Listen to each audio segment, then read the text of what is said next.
All right. Good morning, everyone. We will now call the City Council meeting of Tuesday, October 29th, 2024 to order. Clerk Fuentes, if you'd please call the roll. Thank you, Council President. Council President Pro Tem LaCava, Present.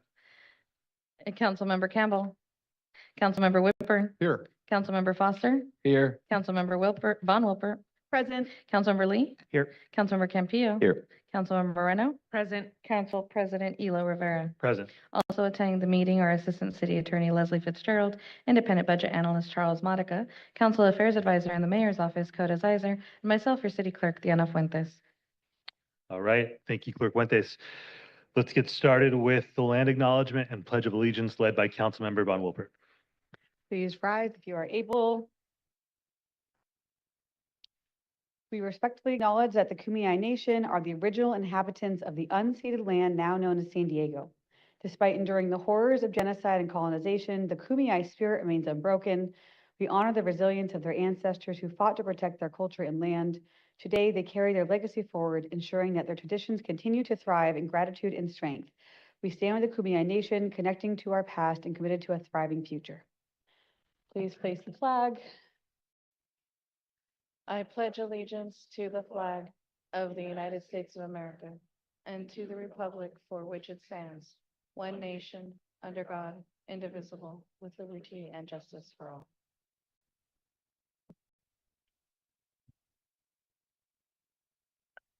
I'll now go over how the public can offer their public testimony during today's meeting. If you are in person, please complete a speaker slip located at the entrance of chambers and place it on top of the box indicated at the high lectern at the front of the room. Excuse me. Please submit your speaker slip in a timely manner to ensure proper meeting management. Council ambassadors are available at the entrance of chambers and can assist with questions and speaker slips. No further in-person testimony will be taken once the council begins virtual testimony. If you would like to participate virtually, you can do so via the webinar information found on the agenda cover page. Members of the public who wish to provide virtual testimony must enter the virtual queue by raising their hand by either dialing *9 or pressing the raise your hand icon before the queue closes. The queue will close when the last virtual speaker finishes speaking or 5 minutes after in-person testimony ends, whichever occurs first. For meeting management during the proclamations and consent portions of the agenda, speakers will have 1 minute per item up to a maximum of 3 minutes if there are 3 or more items in that portion of the agenda. For purposes of today's meeting, the order of business is anticipated to be as follows and can be seen on the slide shown. Consent and proclamation items, items pulled from the consent agenda, if any, and then the discussion items this morning will be items S502, item S500, item S501, and item 330, followed by non-agenda public comment. And item S503 will be taken at the 2 p.m. council meeting session. Thank you, Council President. Thank you, Clerk. All right, we've got a quorum. Before we move into our agenda, we have received a request to return item S502 to staff. Coda, do you have any comments or would you like to confirm that? Yes, that's correct, Council President. No return date yet in mind, but we will follow up with your office to redocket that item. All right, thank you. So with that, item S502 is returned to staff, will not be heard in today's meeting. And we will now proceed with the approval of consent items. Do we have any requests to pull items from the consent agenda? Right, hearing none. Let's hear public comment on our consent. Oh, sorry. Before we do that, we have staff comments on item 104, correct? Yes, we have Christian Silva from Purchasing and Contracting on the line. All right, please go ahead and proceed, Mr. Silva.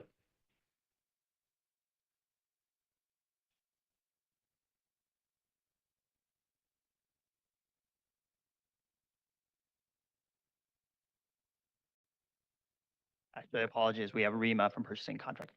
Oh, somebody in person, even better. Good morning, Rima Corey-Velez, Assistant Director with Development Services. And the comment is to make is that we've updated a document on the docket regarding the equal opportunity contracts evaluation performed by the EOC office, that they have submitted and accepted by that office a work plan. That's all. All right, thank you so much. Thank you. Appreciate the transparency there. Now let's proceed with public comment. Thank you, Council President. Please note, each speaker will have 1 minute per item per person. If you would like to speak on 3 or more items, you will have a maximum of 3 minutes. The consent agenda includes items 10, 50 through 52, 54 through 58, 100 through 121, and S504. We have several speakers here for item 52. If you can please come forward to the yellow reserve seats at the front. Mark Carroll, we'll start with you. Please come up to the microphone. You have time ceded to you by Christina Carroll. Please raise your hand, Christina. Thank you. You'll have 2 minutes when you get to the mic. After that is Gloria Rickard and Lainey Hartman. Please proceed. I thought I would have 4 minutes, but I'm going to be talking about Mira Mesa Community Park. We gave you guys petitions and a few other things like this map. I'm going to read this letter, which I won't quite get through. It says, "Dear council members, you have an opportunity beginning today to prevent a wrong from being committed against your constituents in Mira Mesa. We are here on behalf of the 500+ Mira Mesa community members who signed a petition requesting that you honor the 2005 General Development Plan and build a full-size rec center at Mira Mesa Community Park. Item 52, which you're considering today, is the ideal starting point to bring the city's promise of a rec center to the citizens of Central Mira Mesa. Platt and Whitelaw's familiarity with the project make them ideal as consultants and designers for the promised full-size gym. The reason for the new recreation center's mission is clear. In 2018, a master planned community named Three Roots created a design for a new community park adjacent to their development. They requested that the city build a new rec center in the park they designed as soon as possible. In November 2018, the Mira Mesa Planning Group approved the following motion, and I quote, "The GDP for Seed Community Park leaves a space for a future recreation center. The new recreation center currently planned for the Mira Mesa Community Park should be moved to this location. We do not agree. The next rec center built should be in centrally located Mira Mesa Community Park, across the street from Mira Mesa High School, and the most convenient location for the majority of Mira Mesa residents. The developers of Three Roots already have their own brand new resident-only recreation center within their master planned community." And I'll skip ahead. As you consider the coming year's budget items, Mira Mesa asks you to set aside funds that will fulfill your promise to build a recreation center in the heart of our neighborhood. Thank you for helping our community. Thank you. And Councilmember Lee, we look forward to working with you on this and the rest of you to get the rec center that Mira Mesa deserves. Thank you for that concluding comment. Gloria, you'll have 1 minute. It's 1 minute per item on the consent agenda. Okay. Let's move it. Okay. Good morning. We are here today to present our preliminary petition for a new recreation center. Currently, we have nearly 600 signatures, with more to come as we continue engaging with our community. We call on the City Council to honor its promises and to take the following actions. 1, build a 15,000 square foot recreation center in Mira Mesa Community Park. 2, prioritize building the full-size recreation center in Mira Mesa before any recreation center at Seed Park. 3, allocate funding for the recreation center before directing city funds to projects like the Carroll Canyon Road extension. 4, avoid wasting funds and time on feasibility study. The need for a new recreation center at Mira Mesa Community Park has already been studied and approved in the GDP. Thank you. Thank you. And I'm sorry if I'm misstating your name. Lainey? Lainey? Lainey. Thank you. Hi, everyone. Good morning. First, I wanted to thank Council President Pro Tem Joe LaCava. Thank you so much for helping us get the zoning sorted out for the epicenter. So thank you for your help on that. Just to reiterate what Gloria said, you know, this was done without the larger community knowing what was happening. And this is an ongoing issue, but you know, Mira Mesa residents deserve a voice. And so 600 of us which more to come, have stood up to say, we want a rec center, a full-size rec center in our community. So we're asking again to build the full-size recreation center in the Mira Mesa Community Park, which is the closest area to all of our schools. It's centrally located in Mira Mesa, where Three Roots is not. It would be an inconvenience for parents to try to take their kids to this other rec center when we already had this one approved, and to make this a priority. Thank you. Thank you so much. We'll go to those participating online. I set the 5-minute timer here in council chambers, starting with Blair Beekman. If you can please let me know which item or items you wish to speak to. Hi, Blair Beekman. I wanted to speak to further amendments to the pedicab 55. And I wanted to speak also to, I guess, the airport commission things that are happening. I can't remember what item that is. It's towards the 100s. I'll look for it. Please proceed. You'll have 2 minutes. Thank you. So sorry about that. Thank you. Okay, to speak to the pedicab issue, item 55.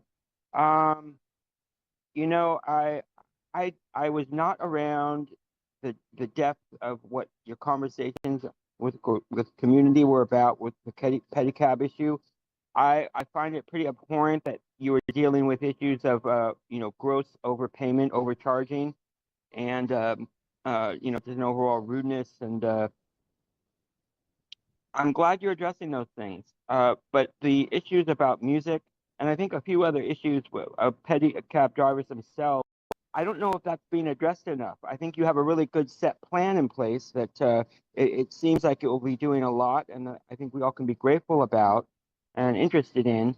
But there's something lacking that involves the pedicab drivers themselves. I hope in a 6-month time you can have a review with the pedicabs and see how the process is going, and possibly make, you know, adjustments and changes as necessary. Make that a part of the process, an open part, and that doesn't have to be fearful. We want to be strong about things and send a clear message, and understand, but it also, the message should be how pedicab drivers can be involved in the process, in their own process, basically.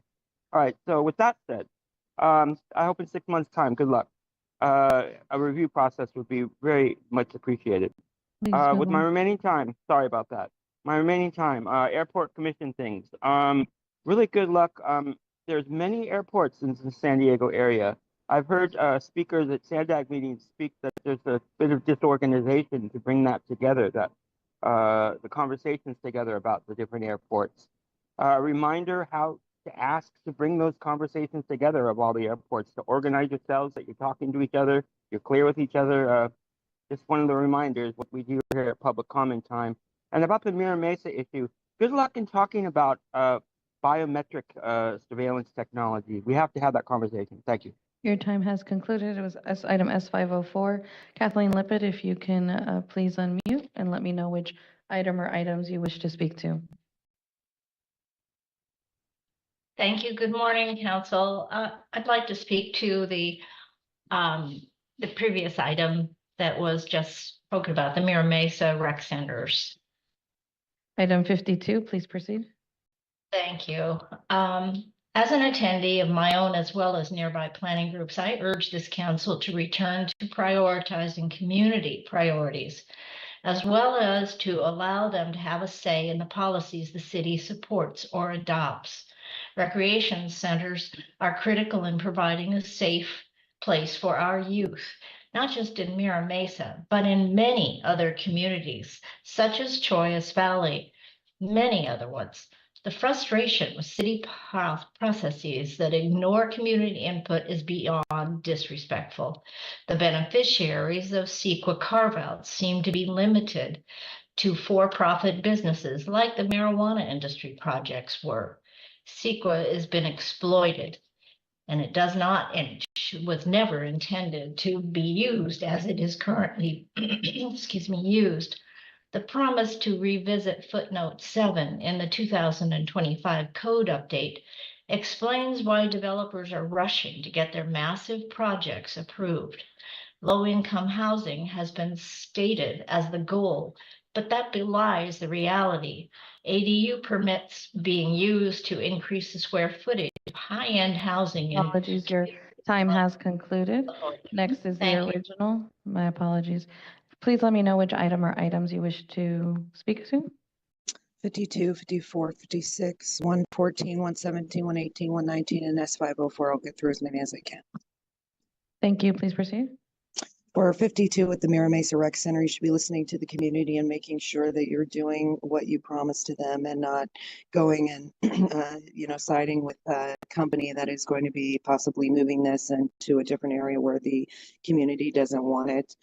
For the fines for the Ethics Commission, this should be so steep enough to make sure that they don't step outside of the ethics in their job and make sure they stay in compliance and not have it so low that they don't mind continuing to engage in unethical behaviors. The film for the polyethylene environmental cover for the landfill in Miramar, how much is this really doing? Is this actually fixing the problem, or is this just wasted money?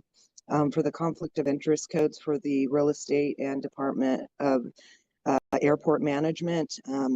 The airport is engaged in, transporting illegals without an ID to other states, and we should be understanding that that's a conflict of interest right there. 117, 118, and 119, these are settlements.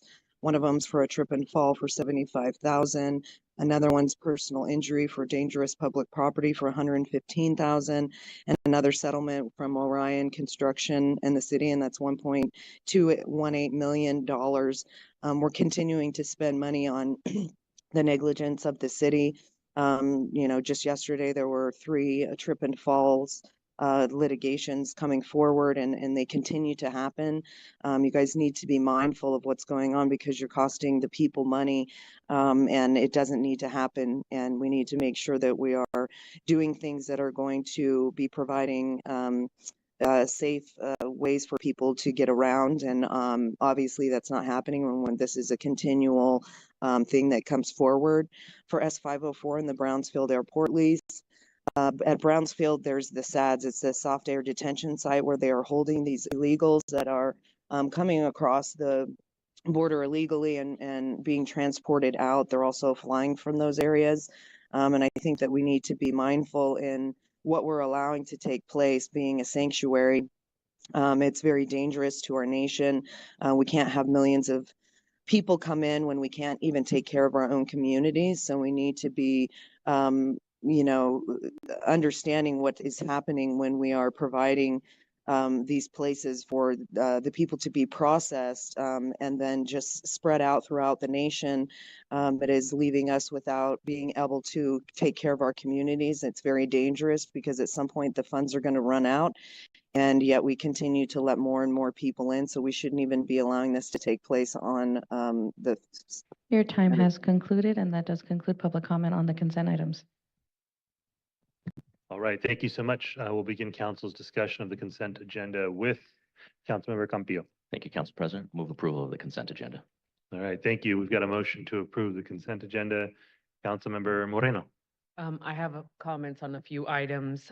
Item 106 approves a construction cooperative agreement between the city and Caltrans for administration, advertisement, and award of the Palm Avenue 805 interchange project, and will allocate city funds to this project. I'm very happy to see this project move forward. $24 million to build the project is coming from a federal grant. That's called the Bridge Investment Program, which is a significant portion of the project funding. However, the project does cost $39 million, and the city funding included in this action will allow the project to move forward. Residents of Otay Mesa Nestor and Ocean View Hills can speak to how congested this bridge can be during peak traffic hours.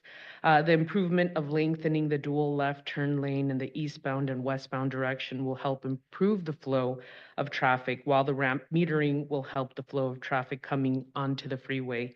The addition of also a Class 4 separate bike lane will make for a safer way for bikers to navigate the bridge.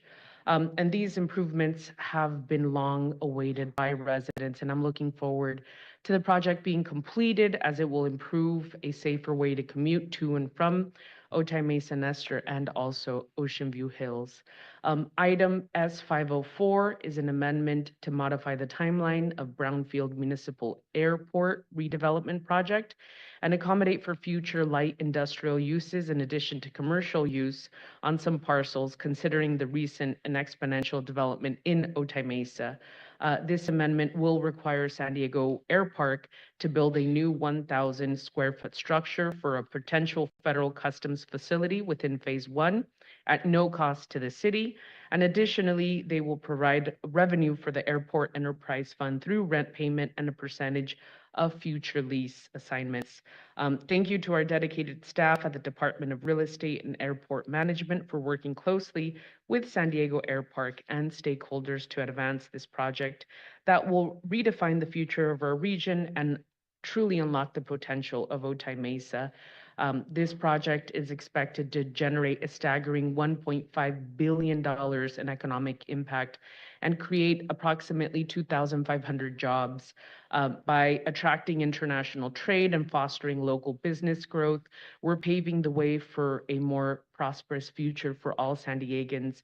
And I'm looking forward to seeing the results of these efforts. With that, I'm happy to second the motion on the floor, and that concludes my comments, Council President. Thank you. All right, thank you, Councilmember Moreno. We've got a motion and a second. Now turn to Councilmember Von Wilberg. Thank you. I have a couple questions for item 52. If staff is here or on the Zoom, but I'm happy to support the balance of the consent agenda. I'm going to register a no vote on item 56. But on item 52, one, I want to say thank you for the work on this. The community park has been long awaited. I used to go to see the fireworks there when I was a kid. And I'm struggling with this item though, because I've been very clear with previous votes that I'm not comfortable with retroactively approving expired city contracts.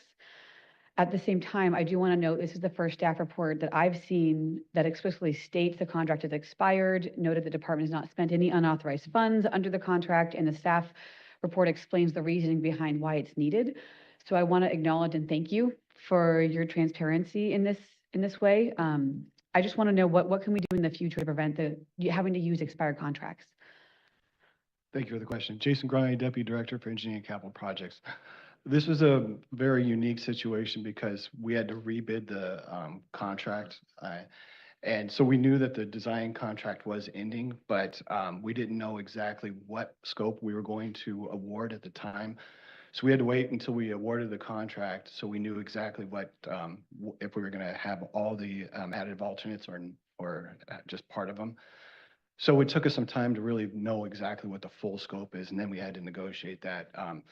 In hindsight, we probably should have just did worst case scenario, so we didn't have this situation, but we did let them know that the contract was expired and to stop any work. So we've been handling it in-house until this is done. Okay, got it. Thank you. No, I appreciate that very much. And given the circumstance, I will support the item today and the importance of this project to Mira Mesa.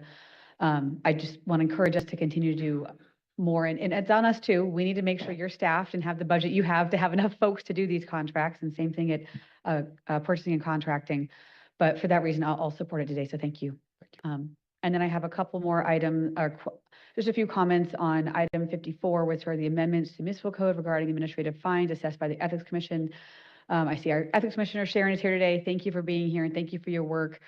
I can't believe that the fines have not been increased since 2002. So glad to see that we're working on this, raising them up to 15,000 for violations, and for egregious campaign violations. I agree, there needs to be stiff penalties, and you weren't able to do that under the current situation at all. At the same time, I also don't want to make it impossible for small grassroots candidates who are running for the very first time, make it impossible for them to run for office. So I'm just hopeful that the egregious violators will be punished to the full extent of the law, but there will be some discretion with brand new candidates who have never done this, who might have just accidentally filed their paperwork wrong. And I'm getting lots of nods from Sharon about that. But so happy to support the item today. Thank you for your work in the Ethics Commission, and thank you for working with brand new candidates, because we have a lot of that are important, including the font size on our mailers. So I appreciate that. And with that, I'll support the balance of the consent agenda. Thank you, Councilmember Von Wilpert. I expressed a similar concern just about, a chilling effect on grassroots candidates, first-time candidates, younger folks who, can't necessarily absorb those sort of the idea of those sort of fines would keep them from even running. Obviously, we want to avoid that, while we also hold folks accountable when they violate the rules. Councilmember Whitburn. Thank you, Council President. On item 121, I just want to congratulate District 3 resident Fred Sotelo and the others being reappointed to the Community Reinvestment Advisory Review Committee. It's quite a distinguished group and an important body, and I thank them for their continued service to our city. Thank you. Thank you, Councilmember Whitburn. Council President Pro Tem LaCava. Thank you, Council President. I'll be supporting the motion and just wanted to speak on item 121, which is the appointments to the Community Reinvestment Advisory Review Committee. I want to thank Ida and the mayor for bringing these appointments forward. Reviving this long dormant committee is a step forward towards compliance with our city's responsible banking ordinance. Key to the committee's success is monitoring our retail banking contracts and ensuring our banking vendors comply with the unique and specific requirements of the city's responsible banking ordinance. If we don't get compliance from those vendors to provide their city-focused community reinvestment plan, there will not be anything for the committee to do. There are certainly more seats to be filled to make sure we have the right individuals in the dedicated seats. So I look forward to continuing to work together to fill those seats and the success of the committee. And in closing, thank you to Pacific Beach resident Peter Klein for your willingness to serve.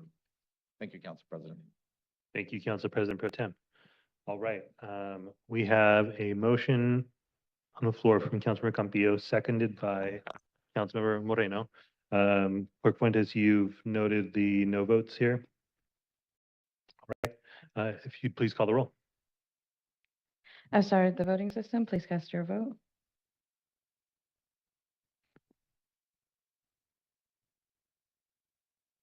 Councilor Moreno, is your system not working? My system is not working, but I vote yes. That passes unanimously 8-0 with Councilmember Campbell absent and Council District 5 voting no on item 56. All right, thank you. Do we have any mayor, council, city attorney, independent budget analyst, or city clerk comments today? Does not look like we do. I will say something. Oh, Clerk Fuentes. I do just want to remind everybody that November 5th is election day, so to please get out and vote. There are a lot of vote centers already open, as well as ballot boxes around the city. You can go to sdvote.com to find out where the nearest ballot box is to you. So please get out there and vote. Have a great day. Thank you, Clerk Fuentes. All right, let's now move to our proclamation items. And if you would please proceed with public comment on our proclamation items. Thank you. Thank you, Council President. The items on the proclamation are items 30 to 35. Each speaker will have 1 minute per item per person. If you would like to speak on 3 or more items, you will have a maximum of 3 minutes. We have not received any comments via our e-comment form on these items. We have 1 speaker here in Council Chambers, Marisol Franco. If you can please come forward, you'll have 1 minute to speak on item 34.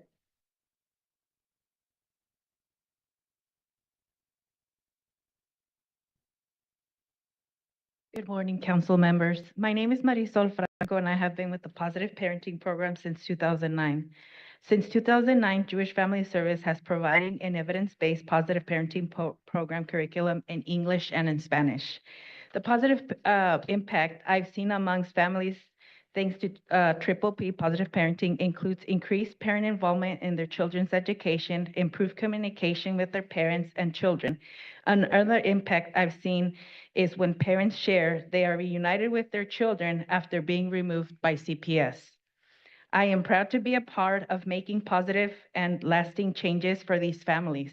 I would like to thank the City Council for this proclamation of the Positive Parenting Program, recognizing the impact that our program has had in the San Diego County for the last 15 years. Thank you. Thank you. We'll go to those participating remotely, starting the 5-minute timer here in Council Chambers. Starting with the original, if you can please let me know which item or items you wish to speak on. 30, 32, and 34, please. Thank you. You'll have 3 minutes. Please proceed. So with the LGBTQ plus History Month, it's quite insane how many LGBTQ months there are. And, you know, we don't acknowledge what about a heterosexual month for people in the history there. And, you know, I think that we tend to be, you know, holding certain people up on pedestals while letting other people kind of fall to the wayside, acting as though that they're, I mean, so there's no equity in that. You guys want to push equity, but then by, you know, giving so many month after month after month, I mean, it might as well be a whole year that we're going to be celebrating LGBTQ. And then we don't have anything for heterosexual people, and you can't just put it under the umbrella that we have every day. So if you're not going to be equitable in that, I think we need to quit adding more and more months for LGBTQ. It's just gets dangerous when we get engaged in that. For breast Cancer Awareness Month, it's sad because this is a business and it's something that, you know, you can't, if you don't have sick people, you don't have a business in the pharmaceuticals and or in the hospitals. And when we're injecting people with a genocide shot, a bioweapon that is actually causing cancers to be, you know, accelerated and have turbo cancers come forward, people who got rid of their cancers are now seeing more and more of them come back at a very fast rate. And so I think that we need to be acknowledging the things that are causing this type of these types of illnesses. And if we're going to have an awareness on them, then we need to be aware of the things that are causing them and be upfront and honest with the people so that they can understand that if they engage in, you know, taking more and more genocide shots, vaccines, then they're going to be, you know, putting themselves more in danger to be encountering these type of things. And with the Positive Parenting Program Day, Jewish Family Services is engaged in child trafficking. So it's really hard to sit here and let you talk about them and these positive things when we don't bring up the negative things that they're doing, which is trafficking of children and human beings. And we're paying them to do it.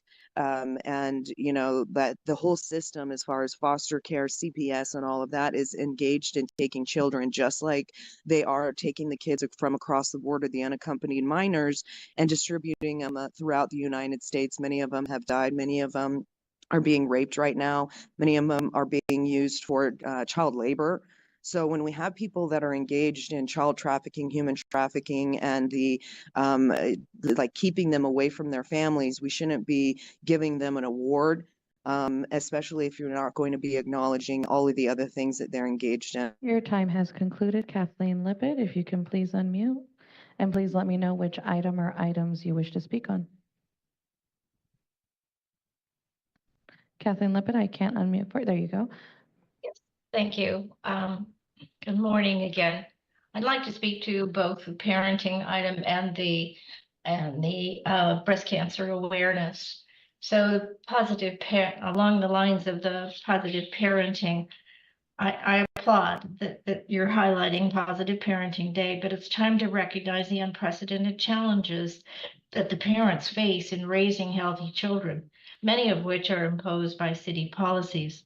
The pressures youth face are numerous and unprecedented: social media, peer pressure, depression, bullying, to name a few.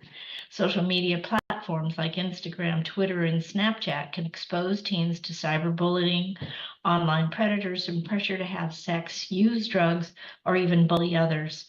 81% of American teens report feeling such pressure.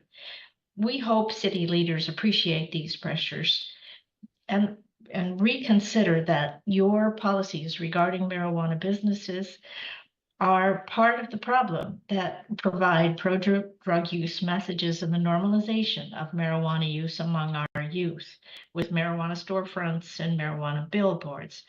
Please consider that availability, access, normalization is occurring in a vacuum of city policies that would otherwise prioritize youth over these business interests. And regarding cancer awareness, breast cancer awareness, please consider that alcohol is being consumed in large quantities by young women. They are now binge drinking at a similar rate as young men. And we really need to push back on that because cancer is associated with drinking alcohol. So thank you very much for letting me speak.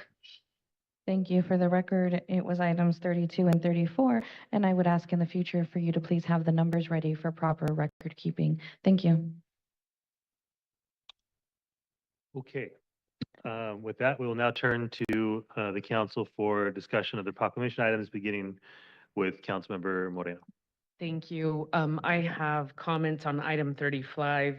I'm proud to sponsor this proclamation declaring November 9, 2024 to be Ruben Torres Day in the city of San Diego. Mr. Torres was born in Tijuana, Mexico, and raised in Otay Mesa Nestor. He attended Finney Elementary School, Montgomery Middle School, and Montgomery High School. His kids also graduated from the same schools. In 2010, Mr. Torres started his own nonprofit, Love Thy Neighbor, which has provided several different resources to the community, ranging from food drives for senior citizens to art and music classes for our youth. Mr. Torres has hosted and organized legal workshops to assist community members with family law, immigration law, and record expungement. Mr. Torres has also brought together well-known individuals from the South Bay community, such as members of POD, Grammy-nominated, and R&B singer Frankie J, and WWE Hall of Fame wrestler Rey Mysterio Jr., to come back to their communities and be engaged with the next generation. One example of this was in 2018 when Mr. Torres, through his nonprofit Love Thy Neighbor and with Rey Mysterio Jr., gave 66 bikes away at Smythe Elementary in San Isidro. A child being given a bike when their family might not be able to afford one is a humongous deal. And I know that that act of kindness resulted in untold hours of enjoyment for those kids in riding those bikes in the neighborhood. And Mr. Torres's actions don't just stop at community advocacy. In 2023, he made headlines for a different reason when he saved a man from a burning car in Mission Valley. His quick action during this situation prevented what could have been a tragedy. Mr. Torres's South Bay roots remain central to his identity, a testament to the power of humble beginnings and the strength that comes from staying true to one's core value. We are so lucky that Mr. Torres is part of the Otay Mesa Nestor community. He has such a tremendous heart, and I'm truly honored to sponsor this proclamation honoring him today. With that, Council President, I'm happy to move the proclamation items. Thank you, Councilmember Moreno. All right, we've got a motion to approve the proclamation items, and we'll now turn to Councilmember Campillo.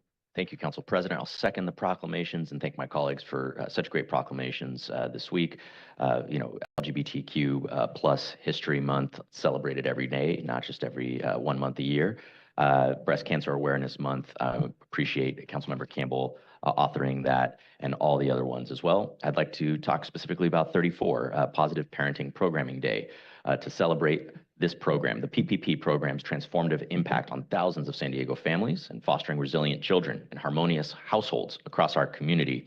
The Positive Parenting Program is a part of Jewish Family Service of San Diego's plethora of programming and has provided support and advocacy for families since 2009 and impacted 27,000 parents and caregivers and over 57,000 children.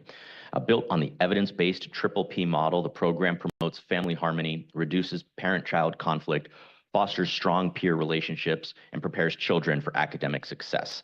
This year marks PPP's 15th anniversary of service and celebrated by the City of San Diego for its commitment to helping families raise confident and well-adjusted children and bridging language and cultural divides through translation source resources. So I look forward to celebrating this achievement with JFS and their team soon. And that concludes my motion. Thank you. Your second. Second, yes. Yes, thank you. All right, we've got a motion and a second.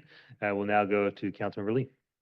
Thank you, Council President, and certainly appreciate the opportunity to support the proclamations agenda today. And we'll let some of my colleagues speak more to some of the significant ones that we'll be recognizing. I wanted to take a moment to highlight item 30. and recognize the 25th Annual San Diego Asian Film Festival Week. Presented by Pacific Arts Movement, the 25th San Diego Asian Film Festival will be taking place November 7th through the 16th. This one's a little personal to me because more than 15 years ago, my wife Fung and I were first drawn to Pacific Arts Movement by its founder and current Arts and Culture Commissioner, Leanne Kim. We started as volunteers and then ultimately joined the organization as members. Pacific Arts Movement is where I discovered a second family and a community, had the opportunity to serve on the board of directors before then going on to serve as its executive director following Leanne for nearly 6 years. The desire to build our collective community and to give voice to the significance of Asian American, Native Hawaiian, and Pacific Islander representation is something that connects everyone who supports PAC Arts, and something at the council I think we are certainly proud to continue supporting. Since 2000, the film festival has brought people together through the magic of cinema and now culinary experiences, and the 25th year really marks more than just a milestone. It's a marker of the amount of community that has been built, the uplifting of voices when it comes to AA and HPI filmmakers and storytellers, with a mission specifically to inspire, entertain, and support a more compassionate society through many of these shared experiences. If you get a chance to visit the film festival, it takes place for 10 days. You'll find not just a incredible film lineup, but a number of culinary experiences, an award-winning youth documentary filmmaking program called Real Voices, and just many more other experiences off screen as well. I want to take a moment to thank Alex Villafuerte, who I believe is here today, the Executive Director of Pacific Arts Movement, and congratulate you on the 25th year of the festival. And again, we are honored to proclaim the week of the festival from November 7th through November 16th to be the 25th Annual San Diego Asian Film Festival Week in the city of San Diego. Hope to see many of you at the theater. Thank you, Council President. Thank you, Councilmember Lee. Councilmember Whitburn. Thank you, Council President. I am honored to join the mayor and my fellow council members in recognizing October as LGBTQ+ History Month in the city of San Diego. I am proud to serve on a city council that is 1/3 LGBTQ+ and 2/3 great allies, committed to making San Diego a place of progress and inclusion. This year, the council successfully passed the Hillcrest LGBTQ Cultural District through a thoughtful blend of cultural elements, public spaces, and community initiatives. The LGBTQ Cultural District will honor the history and advocacy that have shaped the LGBTQ+ community. This proclamation serves as a reminder of how far we have come and honors the trailblazers who have fought for equality. From the Stonewall riots to the victories in marriage equality, LGBTQ+ history is filled with stories of courage, resilience, and love.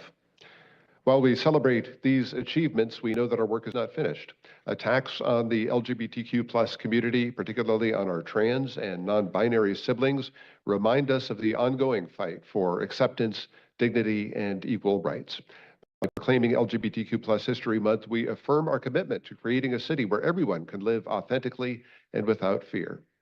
Finally, I want to recognize the countless LGBTQ+ San Diegans who have fought and continue to fight for equality in our city. They continually inspire me to keep advocating for a more inclusive future for all.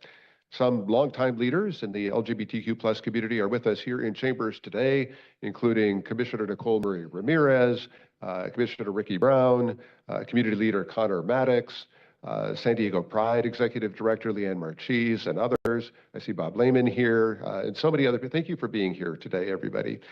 We have also representatives from our LGBT Center, Trans Family Support Services, Kiwanis, Hillcrest, and others. We appreciate the service of all of these people to our LGBTQ+ community. And with that, I would like to cede a few minutes to our mayor, Mary Gloria. Thank you, Council Member, and thank you, Council President, for the opportunity to say just a few words. I'm pleased to join Councilmember Whitburn along with Councilmember Von Wilpert and Councilmember Campbell, who I'm sure is watching from home, to present and author this proclamation today to recognize and celebrate October as LGBTQ+ History Month in the city of San Diego. Just want to reflect on the fact that this chamber has held a tremendous amount of LGBT history. And Councilmember Whitburn mentioned a number of the leaders who are here today, and thank you for coming down to City Hall today. But I would note that it was Councilmember Christine Kehoe who broke a barrier to be able to sit on this dais and to really effectuate change that has made history in our city and across our country. I'll remind you that back then, disparaging comments about our community was not contained to anonymous people calling in from the safety of their home. They actually were stated here in public and sometimes from that same dais. And it was thanks to Chris and to Tony Atkins and Chris Ward and Georgette Gomez and you, council member, who walk in that same trail that we've been able to change that. And so it's not just about thinking about the history, but it's what it's amounted to. And a reminder that this city has blazed the trail when it came to ending Don't Ask, Don't Tell. This city led that. Thank you, Bob Lehman, for your leadership in doing that.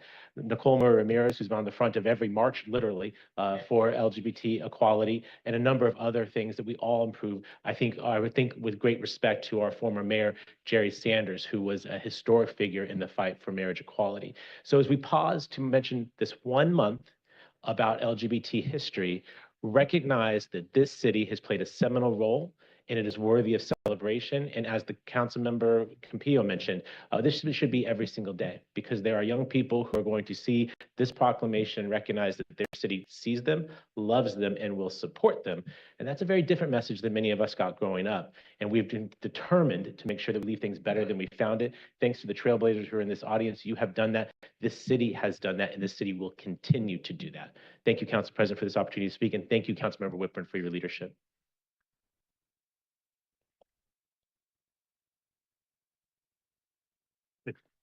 Thank you, Mayor Gloria.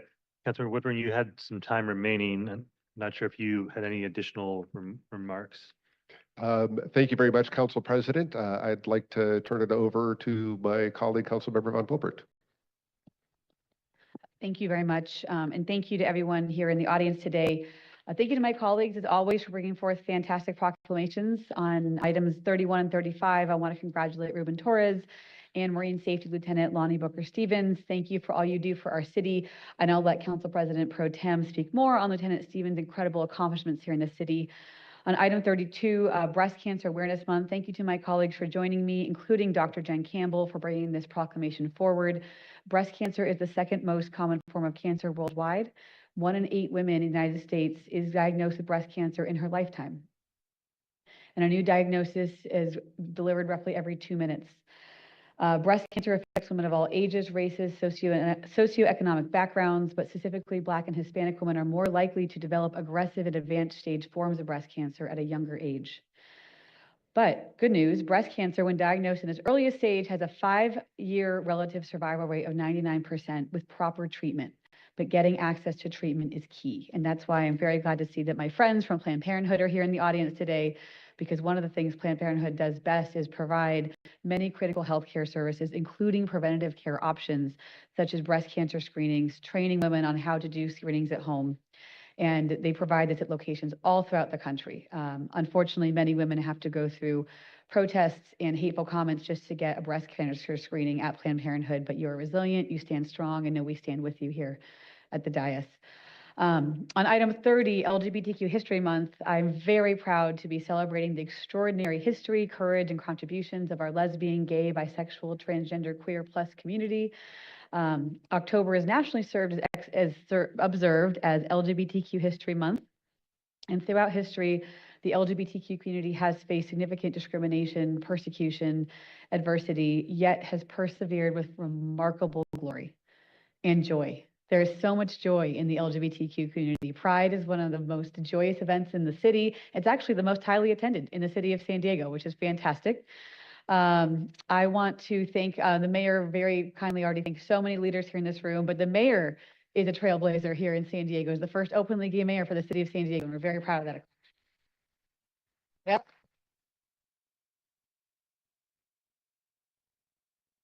And San Diego has now become a place that it is safer to be an LGBTQ member, and so safe that I was able to come out and felt very welcomed last year.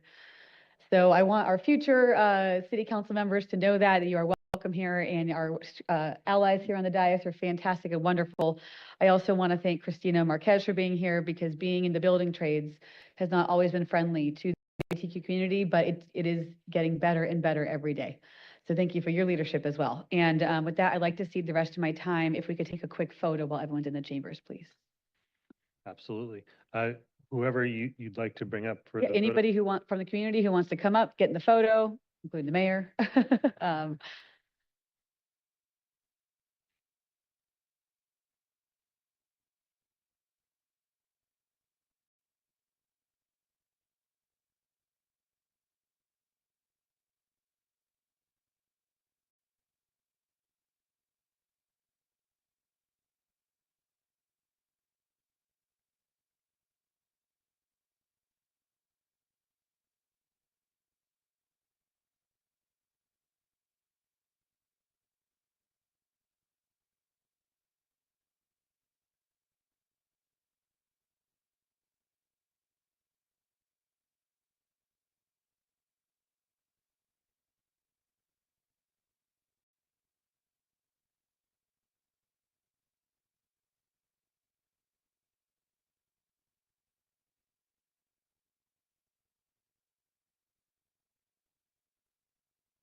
Ready, 1, 2, 3.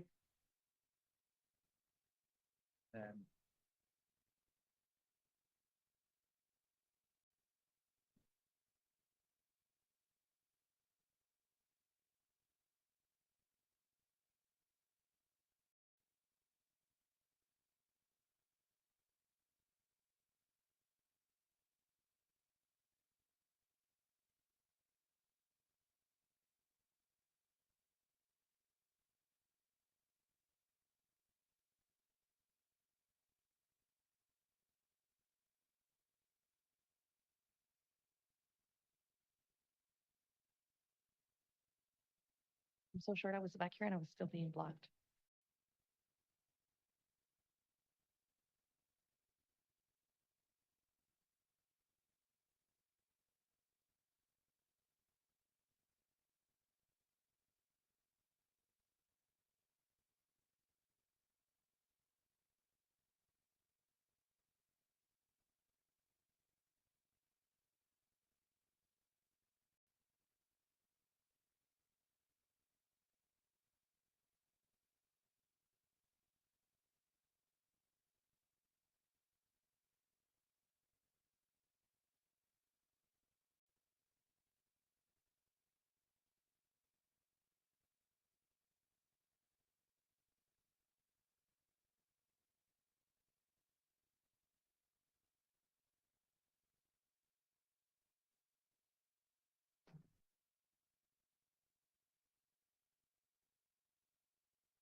All right, we will now turn to Council President Pro Tem LaCava.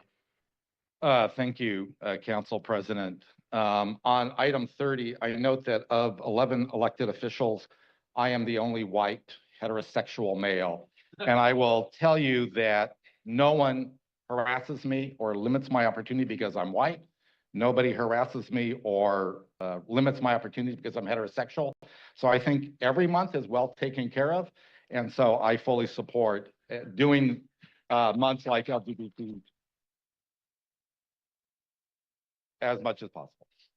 All right. So the other big item today is item 31, Marine Safety Lieutenant Lonnie Booker Stevens Day. Today I joined Mayor Gloria.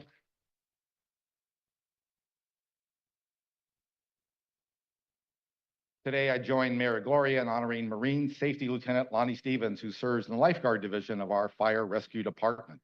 Lonnie is retiring after serving San Diegans and visitors for 32 years. He began his career as a Lifeguard 1 in June 1987, making water, cliff, and boat rescues and delivering medical care. In 2020, he was appointed to his current role as Marine Safety Lieutenant, where he commanded all operations in the Northern Division, the Lifeguard Division, and was in charge with the oversight of emergency operations from Bird Rock, where I live, north to Torrey Pines. He is a trailblazer, serving as the first Black lifeguard sergeant for the city of San Diego. With a commitment towards diverse workplace, he mentored lifeguards to help increase the diversity throughout the Lifeguard Division. He also focused on the well-being of his staff.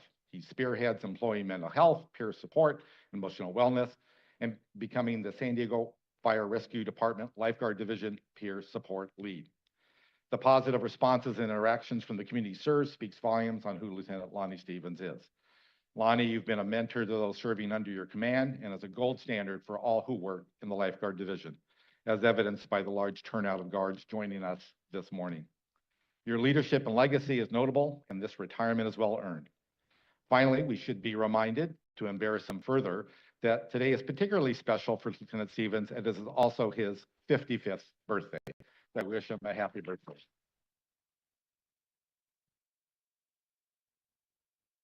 And a special shout out to Susan Stevens, Lonnie's mom, for joining us today in celebrating your son. So with that, I will now turn it over to Mayor Gloria. Council President Pro Tem, thank you for that introduction. The introduction to your comments, which were wonderful, and for the great words about Lonnie. And Lonnie, I just wanted to be here to give you both branches of government saying how much we love, admire, and respect you, and how grateful we are for your service to the city. As you mentioned, a long and distinguished career. I started at the city of San Diego 16 years ago, and Lonnie was a presence then. And I think that's part of why we want to take this opportunity, why Council President Pro Tem, you authored this, and why we're making this time at council today. It isn't just the longevity of your service. It isn't just the historic nature of your service, but it's the impact of your service. The fact that we have been working together for all of these years, seeing you as a visible presence from the lifeguard service in so many different settings, and really opening the doors of opportunity a bit wider for folks that follow behind you. And as you wrap up this extremely accomplished career, I hope that as you see the ranks of lifeguards move their way up the organization, you will know that your mentorship, your good example, and the fact that you are here and doing the work has opened that door for more people to serve. So Lonnie, on behalf of a grateful city, thank you for spending your career with the city of San Diego. Thank you for serving our residents and visitors with so much distinction.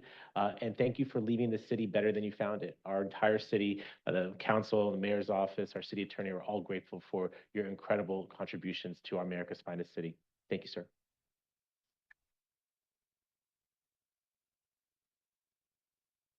And I understand Lieutenant Stevens has been convinced to come up and say a few words.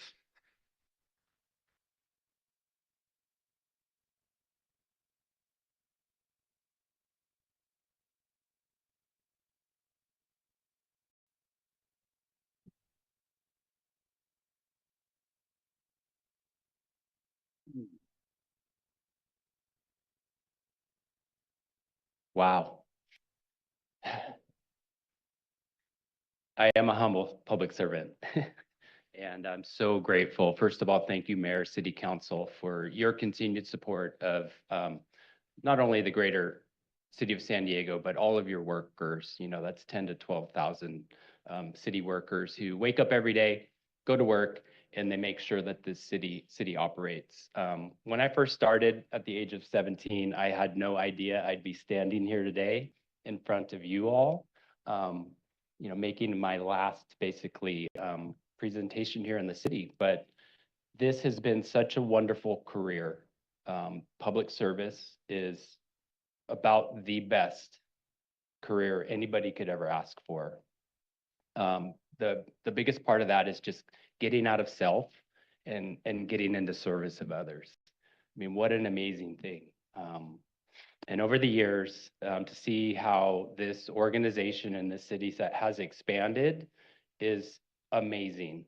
When I first started, you know, we did not have the equipment that we have today. We did not have the support and the staffing and the infrastructure and the facility. So it is amazing to see almost 4 decades of you know, transition and evolution with this city. And I'm so excited to see what the future holds for this city, for all employees. And to the people who are standing behind me, you know, they've always lifted me up through it all.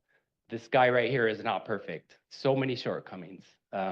You name it, I've done it. But what they've done has always been there to pick me up. And that's just an incredible feeling to know that, you know, some little guy like me can accomplish things with the support of not only the community, but the support of all the city staffers. So I just thank you so much for an opportunity to have what I believe is the greatest career in the world, in the best city in the world. And that's enough for me. So thank you so much. And thanks, Mom, for always telling me straight. I appreciate you. I love you.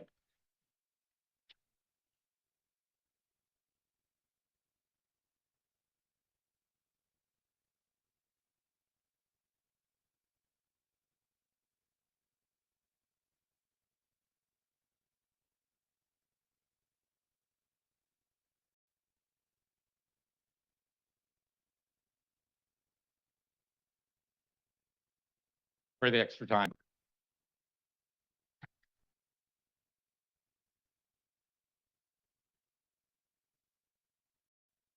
Council President Pro Tem, you wanted to do a photo as well, correct? Yeah, absolutely. We use some of my time for that. 2 minutes, 3 minutes.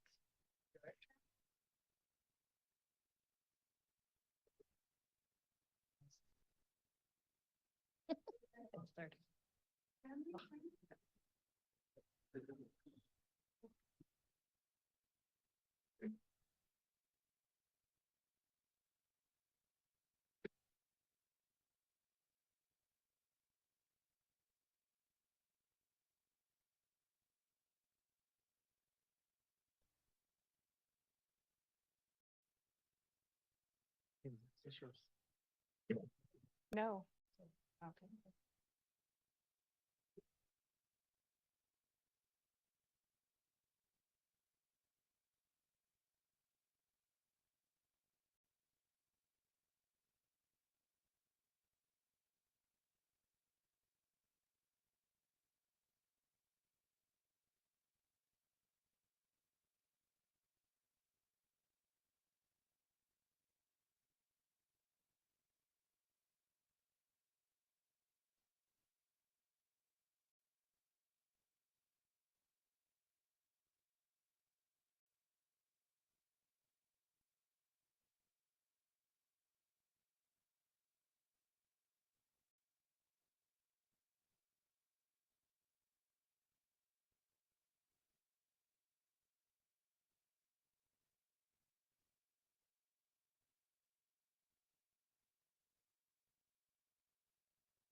Thank you, Council President Pro Tem.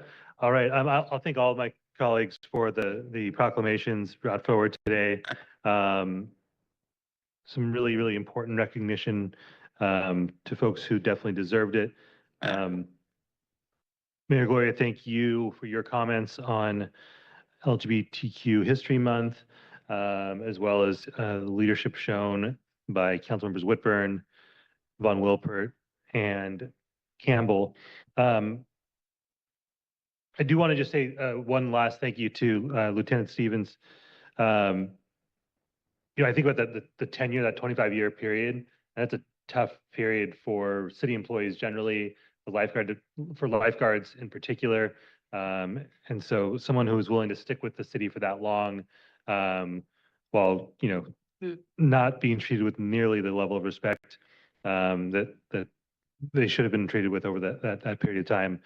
We all owe Lieutenant Stevens and all of those longtime city employees a debt of gratitude for that. We've got a motion and a second on the floor to approve the proclamation items. And we will now, I'll just do a voice vote. All those in favor? Anybody opposed? None. All right, that passes unanimously. with Councilmember Campbell absent. And we will now move to our morning discussion agenda. Clerk, if you'd please introduce item S500. Item S500 is a drinking water state revolving fund loan to the City of San Diego's water system for the lead service line inventory and investigation project. 6 votes are required pursuant to Charter Section 99. If you'd like to speak to this item, please be sure to submit your speaker slip to the high lectern, or if you are participating remotely, please be sure to raise your hand by pressing *9 or the raise your hand icon. Right. Once our presenters are ready, please introduce yourself for the record and let us know what you'd like for this presentation. Good morning, Council President and members of the City Council. Jyoti Pantalu, Assistant Director with the Department of Finance, and with me is Alison Falkenstein, Financing Coordinator, also with Department of Finance. We'll need 5 minutes. Please proceed. Good morning again. The item for your consideration today is the authorization of a drinking water state revolving fund loan to fund the lead service line investigation and inventory project. This item was at Budget Committee on October 16th and passed unanimously. With that, I will turn it to Alison to go through the presentation. Good morning.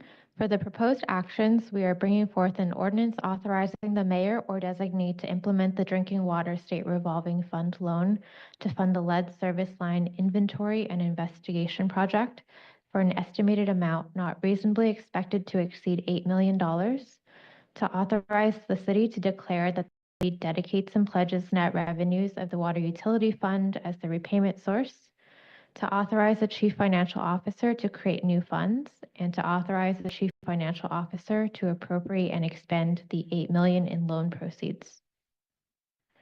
For background, the Public Utilities Department has been working on a service line inventory and investigation project for the last several years.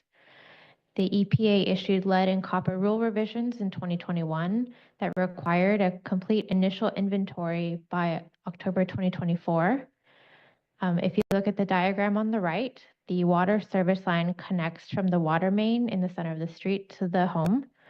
The portion of the service line that connects to from the main to the meter is the city's responsibility, and from the meter to the building is the customer's responsibility.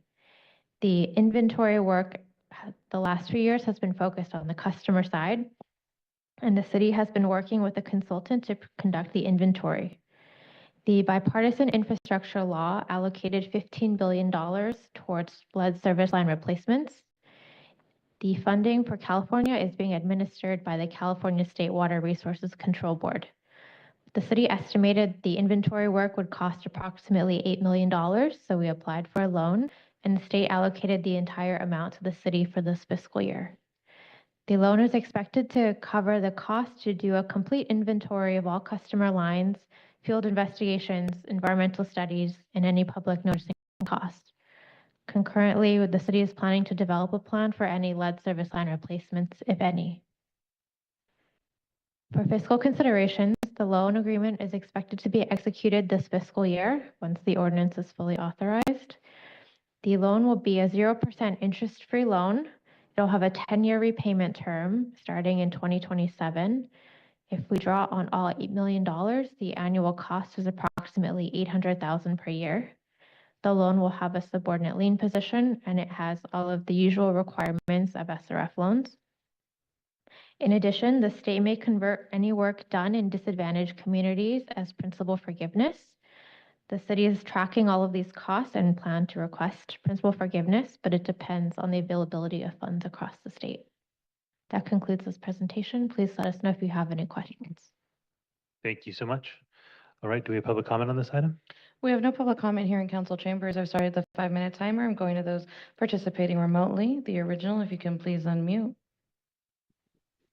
Yes, it's interesting because we should actually be going back to copper pipes the way that it was, you know. If you can hold on 1 second, we need to get our timer up. My apologies. There you go. Please proceed. Okay. We should be going back to copper pipes.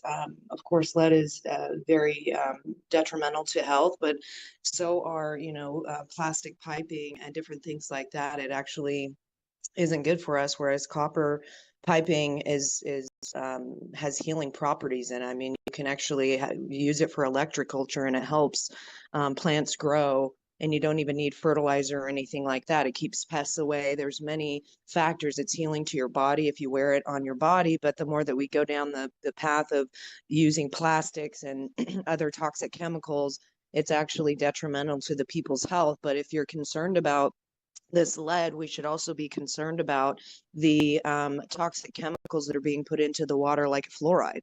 It's a neurotoxin. It's actually not good for you. Children shouldn't even be getting those kinds of treatments, nor should anybody at the dentist's office.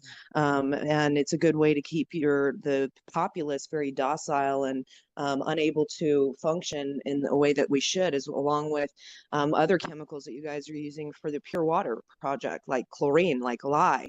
There's so many things that we want to look at one aspect of it, but we also don't, focus on the things that are also toxic to the people. So if you're concerned about lead, again, we should be concerned about all of the other toxins that are being put into the water to potentially, and under what you purport as is being like a pure water type of a thing. That is anything but, because the water that comes up from the earth actually gets filtered through all of the minerals and everything like that.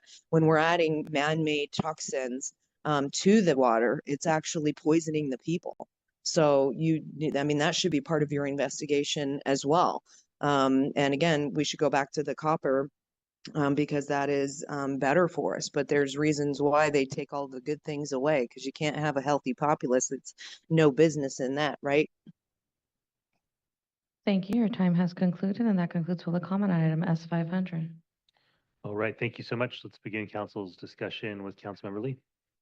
Thank you, Council President. Thank you for the report. We had heard this item in the Budget and Government Efficiency Committee, and as we heard in committee, this is an important effort to ensure that we've got a safe and effective municipal water system, and certainly great that we have this resource available through the support of the federal government. So with that, I will go ahead and move the staff's recommendation on this item. Thank you, Councilmember Lee. Councilmember Campillo. Thank you, Council President. Thank you very much to staff for this. I'm reading this correct. 0% interest on this loan. Yes. Amazing. Okay, fantastic. I'm happy to second. Thank you, Councilmember Campillo. Would love to have one of those for a home. That'd be great. Got a motion. We've got a second. I don't see any additional requests to discuss this item. Clerk, if you'd please call the roll. I started the voting system. Please cast your vote. That passes unanimously 8-0 with Council District 2 absent. Thank you. All right, let's move to item S501, please. Item S501 is the Water Revenue Commercial Paper Program Letter of Credit Extension.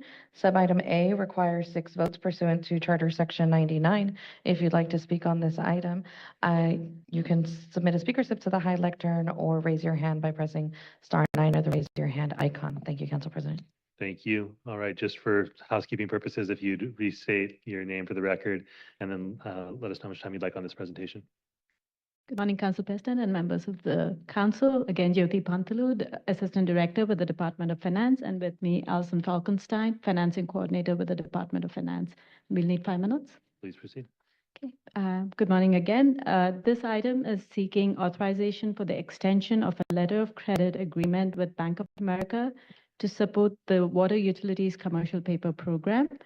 Again, this item was also at Budget Committee on October 16th and passed unanimously. And I will now turn it over to Allison. For the proposed actions, item 1 is authorize the First Amendment to Reimbursement Agreement, an amended and restated fee letter with Bank of America, the letter of credit provider, for an additional approximate 3-year period. To authorize the Chief Financial Officer to expend an estimated $2.9 million over the approximate 3-year term for ongoing letter of credit facility fees, which includes an estimated $420,000 this fiscal year from the Water Utility Operating Fund, and to declare the city's official intent to use proceeds from debt obligations to reimburse itself for eligible capital expenditures advanced by the Water Utility Fund. For background, commercial paper is a short-term borrowing tool that we use before we issue revenue bonds. Commercial paper has enabled the water utility to have quick access to the market and borrow as needed for actual capital expenditures. It has also allowed the water utility to minimize interest costs during the construction period because we are only borrowing as needed. The water utility has a $250 million program that we've maintained since 2017, and it has been very actively used.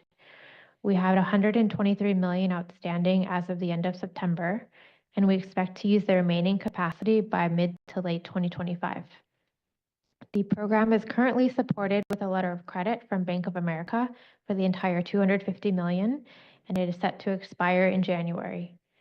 The city conducted an RFP process to find a replacement for the expiring letter of credit. We received several proposals and selected Bank of America based on the highest score from the evaluation committee. Through this, we are able to extend the existing letter of credit for an additional 3-year term to January 2028. For fiscal considerations, the letter of credit will have a commitment fee of 36 basis points or 0.36%, which is based on the water utility's current underlying credit rating. This results in a total estimated cost of $2.9 million over the 3-year term. This cost will be paid out of the water utility operating fund, and any expenses occurring in fiscal years after 2025 are contingent upon adoption of an appropriation ordinance in that fiscal year. Also, as part of this item is a reimbursement resolution that will satisfy IRS regulations so that the city can reimburse any eligible capital expenses that are initially cash funded by the water utility. We are asking to declare an intent for $250 million, which is the same size as the commercial paper program. That concludes the presentation on this item. Please let us know if you have any questions. Thank you. Do we have public comment on this item? We have no public comment here in council chambers. I've started the 5-minute timer going to the original who is online. Please proceed. Yes, again, anytime we're wanting to spend money for water or anything like that, or even engage in bonds for debt and whatnot, we need to be providing people with non-toxified things. We need to be like, and that's why I don't understand is you guys talk about health and safety and, making sure that people are, taken care of, but then you blatantly and willfully ignore the fact that you're toxifying the resources for people to use. And, we just spend more and more money on it. Like, it doesn't matter how much it is, you think that by putting chemicals and different things in water to give it back to them, especially their own sewage. Like, we don't have to do those things, but you are. And it's sad because it's like you purport and act as if you're doing something totally different. And I don't understand why you would want to do that, because a lot of you have children. And it's like, why would you want your children to be drinking, bathing, having their clothes washed in any kind of toxic water? And I just don't, it makes no sense to me. Like, because I would think that it would bother you that they would be using it.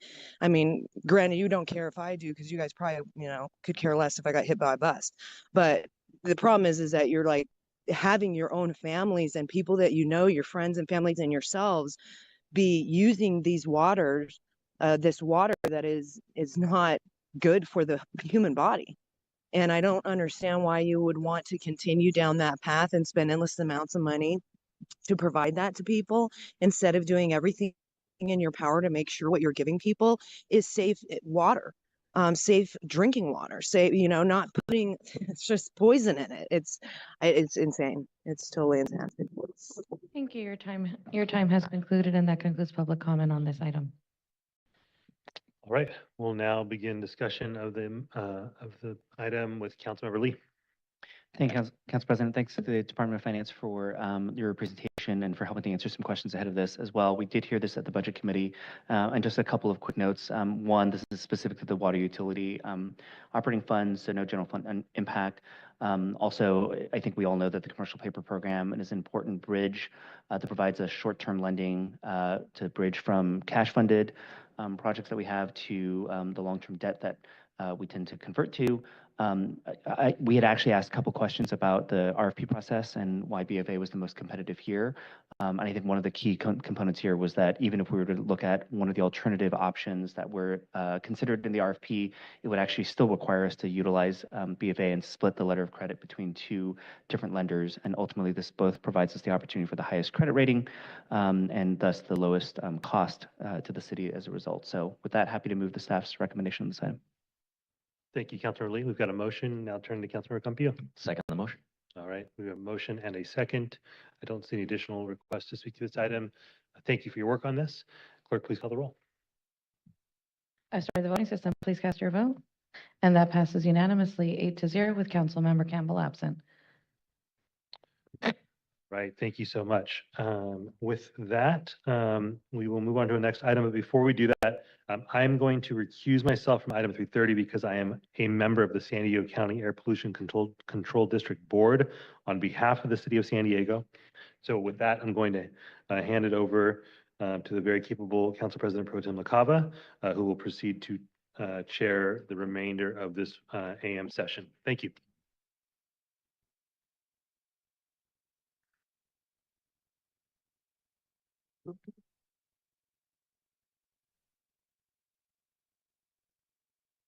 All right, thank you, Council President. And do we have staff for this? I'll introduce item 330, settlement of San Diego County Air Pollution Control District for notice of violation number APCD 2022-NOV-000430 dated June 27th, 2022. Thank you, right. Council. Yes. All right, staff, please introduce yourself for the record and how much time would you like for the presentation? My name is Fritz Ortlieb. I'm a deputy city attorney. This should take 1 minute or 2 minutes, perhaps. All right, please proceed. This item was heard in closed session, so all of the facts were outlined there privately for the council for its deliberation. The council voted in that session, and this item is just to approve the funding for the settlement that resulted. The notice violation from the Air Pollution Control District in this case was issued in June of 2022 at the police pistol range at 4008 Federal Boulevard. Very basically, the facts involved alleged emissions from bullet impacts on metal bullet traps at the range. The APCD alleged that these emissions continued from roughly May of 2020 to May of 2021. The allegations were that the city operated without a permit and that it was causing a nuisance. Those facts were disputed by the city, and they remain disputed. The settlement neither admits or denies city liability. The value of the settlement is $700,000.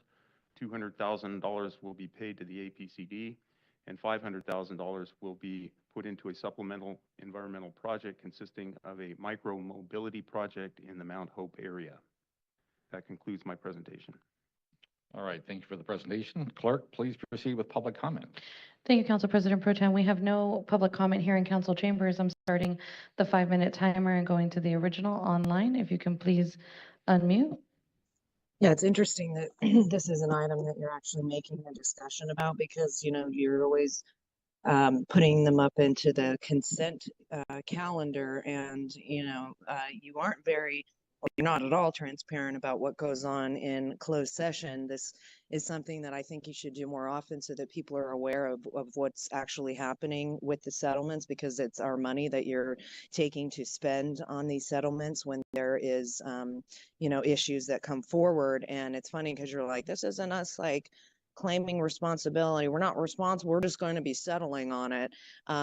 Doesn't look good. Doesn't look good when you say that kind of stuff. And then I was going to ask, where's that money going? And so it's funny that some of it is going to a micro mobility project that has, you know, nothing to do with that. I'm wondering, you know, where, like, can you be more, you should probably be more explanatory with what that project is. And I'm sure later on it will come forward, but it's just interesting that, you know, this kind of stuff takes place and that, Usually you guys aren't very transparent, but I think it's important that you guys need to be, keeping up with your permitting and doing what you need to do, because you're always, coming after people or whatnot for not keeping up with their permits. But then when it comes to the city, you guys kind of try and escape out of, liability and act like, you're a whole different entity when you should be held to the same standards as you hold everybody else to.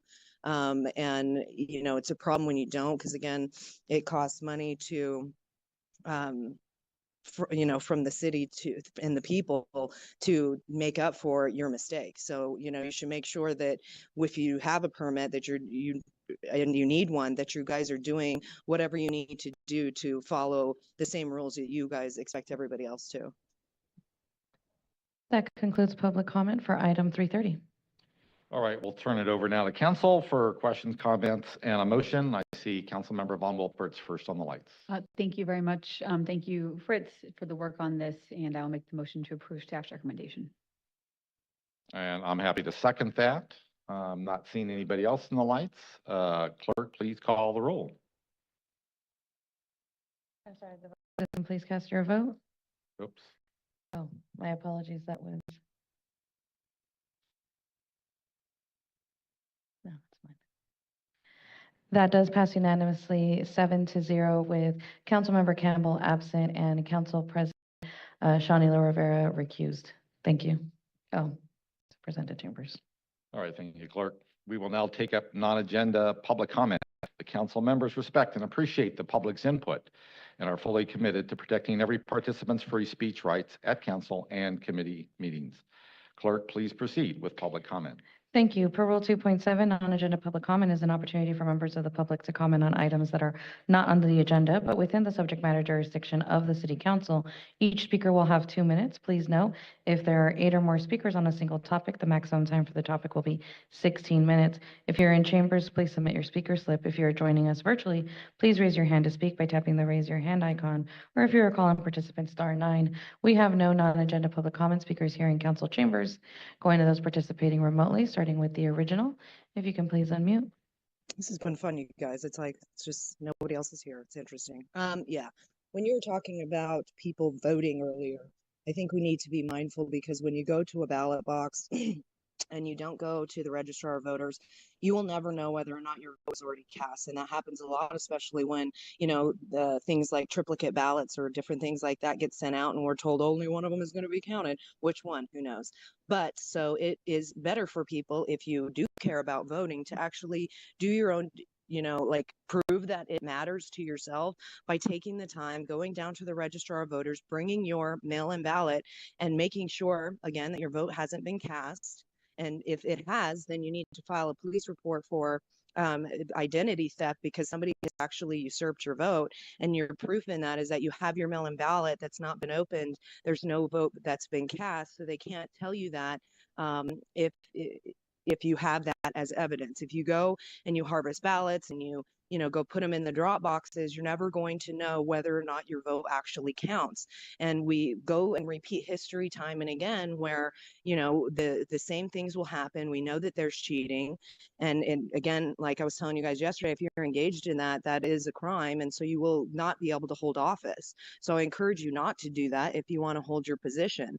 But you should be making sure that when there is fraud, waste, and abuse going on, or any kind of thing like that with the elections, with the voting, that we're not just, okaying these votes and you're going to say that however the election went well. It's better for you to stand on the outside and say, I want to make sure that it's done right. So we're not going to, I can't even think of the word right now, but oh my gosh, accept the election results as they are.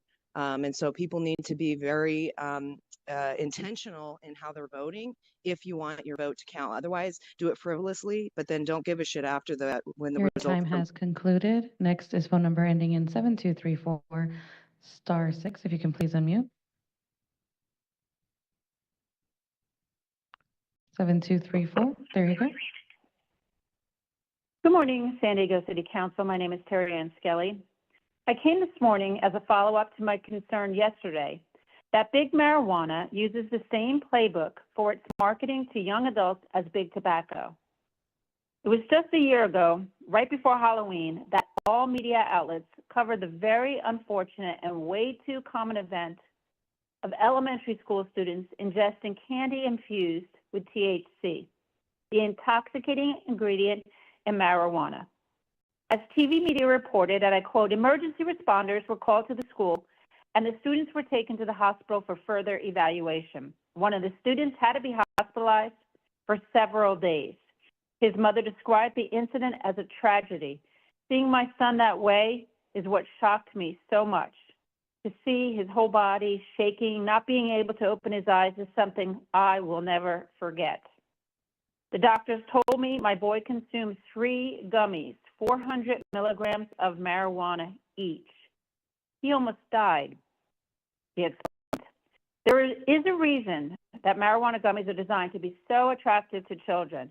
So I joined other parents in the city, the county, and California this Halloween who have shown that big tobacco has spent billions marketing tobacco products to our kids, and state that now big marijuana has done the same thing with its kid-friendly and attractive marijuana products. Thank you for hearing my concerns this morning. Thank you. Our next speaker is Blair Beekman. If you can please unmute.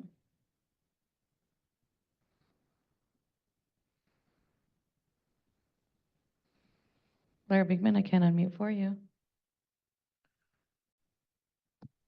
Hi, can you hear me now?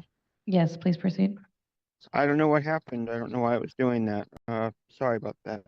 Well, hi, Blair Beekman. Thanks for the meeting today.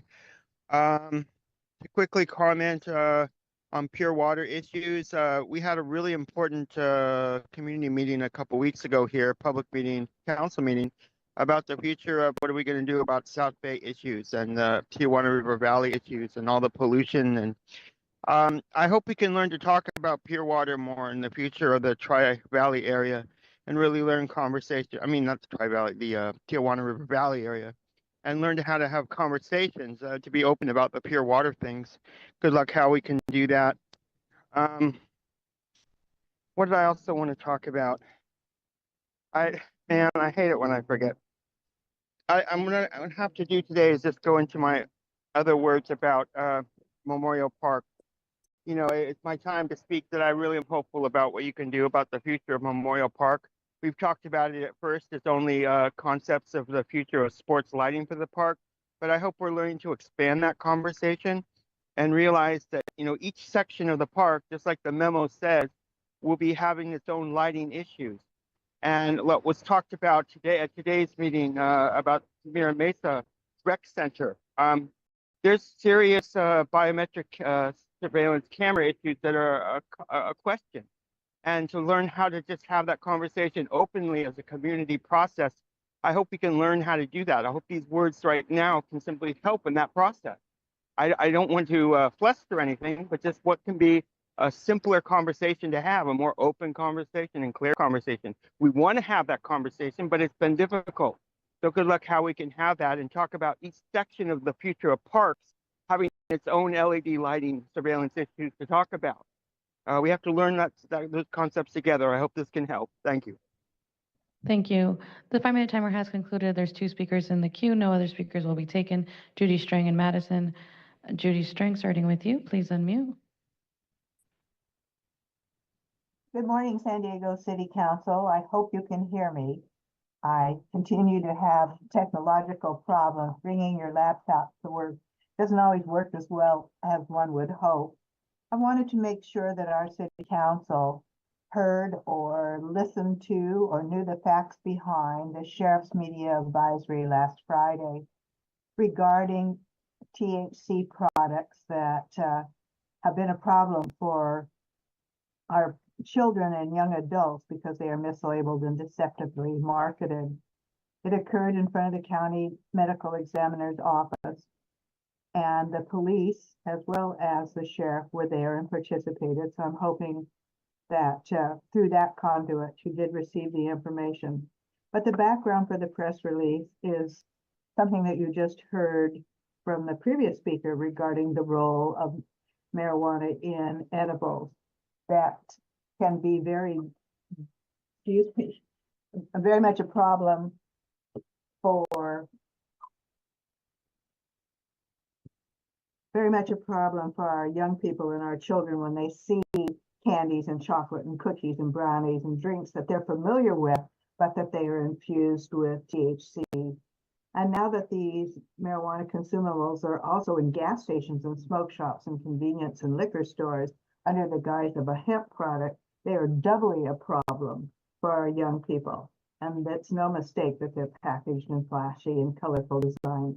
So the sheriff has wanted to increase the information for our families regarding this problem and how it can be found anywhere. And going into this Halloween season, I too would like to add my voice to the parents around the county and here in our city that to be very cautious and aware of what's going on and affecting our young people. Thank you. Thank you. And our final speaker is Madison. Please unmute. Hi, thank you, City Council members. As a mother of 3 young children, I want to talk about the importance of open communication with kids about the harms of drugs. This last week, I've had 2 separate events that led to some important conversations with my kids. First, I took my kids to run some errands, and when we got back in the car, I saw my 4-year-old holding a cigarette butt he had picked up from the sidewalk. I immediately got rid of it, but I was worried he might have put it in his mouth. I used this opportunity to talk about how there are poisonous products out there that we do not want to put into our bodies. Then at my son's soccer game on Saturday, that same 4-year-old was playing around the edge of the field area and brought me a little metal package of marijuana he found discarded in the bushes. It should be obvious to most people that a child playing with a cigarette is unsafe. But it is concerning to me that it's now just as likely that they find litter from drugs as cigarettes.